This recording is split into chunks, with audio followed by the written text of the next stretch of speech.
गुलाबगंज में भाजपा के द्वारा घोषित विदिशा जिला पंचायत वार्ड नंबर 4 की प्रत्याशी गीता कैलाश रघुवंशी के चुनाव प्रचार के दौरान आए हुए आज पूर्व सागर सांसद लक्ष्मी नारायण यादव कार्यालय पहुंचे, जहां कार्यकर्ताओं ने उनका जोरदार स्वागत किया। कार्यकर्ताओं से चुनाव संबंधित जानकारी ली। मीडिया के द्वारा उनसे त्रिस्तरीय पंचायत चुनाव के बारे में पूछा गया तो उन्होंने कहा कि पंचायत चुनाव प्रजातंत्र की प्रारंभिक नींव है, जिसमें लोगों को सजग रहकर अच्छे प्रतिनिधि चुनना चाहिए, क्योंकि इन्हीं चुनाव के आधार पर भविष्य का निर्माण होता है।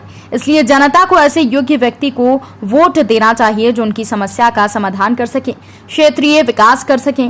मोदी जी के द्वारा चलाई जा रही अग्निवीर योजना के विरोध में युवाओं के द्वारा किए जा रहे आंदोलन, हिंसक प्रदर्शन के बारे में उनसे पूछा गया तो उन्होंने कहा कि आंदोलन, हिंसक प्रदर्शन गलत धारणाओं के आधार पर हो रहे हैं। जब भी कोई नई योजना या नियम लागू किया जाता है तो जनमानस के मन में बहुत सी शंकाएं उत्पन्न होती हैं, जिसे वो स्वीकार नहीं करता। इसलिए वरिष्ठ नेतृत्व से मेरा आग्रह है कि वो ऐसे आंदोलनकारियों से मिलकर चर्चा कर परिस्थितियों से सामंजस्य बिठाए। ये योजना बिल्कुल ठीक है और विश्व के कई देशों में बैठा ये योजना चल रही है, जिससे हमारे देश को लाभ होगा।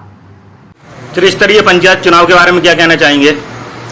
त्रिस्तरीय चुनाव जो है ये असल में प्रजातंत्र की आरंभिक बुनियाद है, नींव है ये, और इनमें लोगों को बहुत सजग होकर के अच्छे प्रतिनिधि चुनना चाहिए, क्योंकि इन्हीं के आधार पर भविष्य का भी पूरा निर्माण होता है। इन्हीं चुनाव के आधार पर भविष्य का भी निर्माण होता है।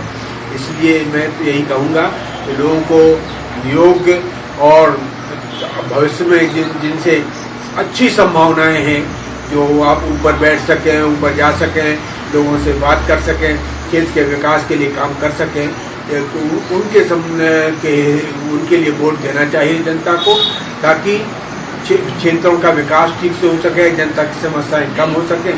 ये जो चुनाव का मूल उद्देश्य होता है वह पूरा हो सके। अच्छा, 2023 के विधानसभा चुनाव के बारे में क्या कहना चाहेंगे? अब वो तो अभी ये पंचायत के हो जाए तब उसके बारे में विचार में बात की जा सकती है। अच्छा, एक बात और, मोदी जी ने जो अग्निवीर योजना चलाई है, इस बारे में ये जगह जगह पे आंदोलन हो रहे हैं, तो इसमें क्या कहना चाहेंगे? देखिए, मुझे लगता है कि आंदोलन कुछ गलत धारणाओं के आधार पर हो रहे हैं।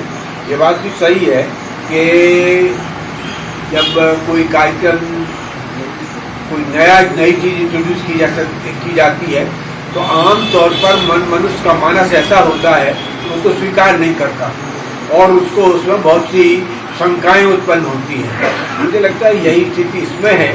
फिर भी मैं कहूँगा कि नेतृत्व से मैं कहूँगा कि उन्हें इनके साथ बैठ करके चर्चा करके ये परिस्थिति न बनने दी जाए तो ज़्यादा बेहतर होगा। योजना बिल्कुल ठीक है। आखिरकार तमाम सारे देश के बहुत से विश्व के कई देशों में इस प्रकार की योजना चलती है। हमारे यहाँ भी इंट्रोड्यूस की गई है, तो उसके लाभ होंगे, ये पक्का विश्वास है।